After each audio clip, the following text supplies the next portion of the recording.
Kokios bus artimiausios 7 dienos? Kas laukia? Kokios pagrindinės energijos, į kurias reikėtų labiausiai atkreipti dėmesį? Ką paleisti? Lazdų karalienė. Čia reikėtų paleisti galbūt savo ambicijas, savo norą kontroliuoti. Va šitą reikėtų paleisti dėl to, kad tai jūsų niekur neveda, tai jums trukdo.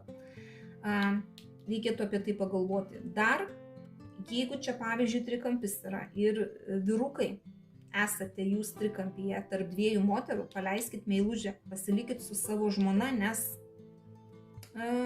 tiesiog išlips tas į paviršių visas tas trikampis, galbūt net ir nėštumas kažkoks, jūs patys prisidarysite savo kažkokių tai negerų, nemalonių dalykų, tam, kad neįsiskaudintumėt, kad neliktumėt patys kalti dėl to, kad patys susigadinot savo gyvenimą.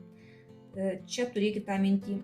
Taip pat mergaitės irgi paleisti, galbūt reikėtų netgi kažkokias tai draugės, kurios yra jūsų aplinkoje, arba ten, nežinau, darbo klientės kažkokios, darbe, jeigu yra. Paleisti irgi kažkokias tai moteris, kurios jums gyvenime, ne tai, kad neduoda nieko gero, bet jos netgi ir kiša koją kažkokioj tai vietoje, galbūt darbe, kiša koją, galbūt asmeniniuose santykiuose, kažkokia tai draugė ale, draugė, kur tik tai vadinasi draugė, o iš tikrųjų ne jokia jinai jums nedraugė, Tai čia reikėtų paleisti iš savo gyvenimo kažkokią tai moterį.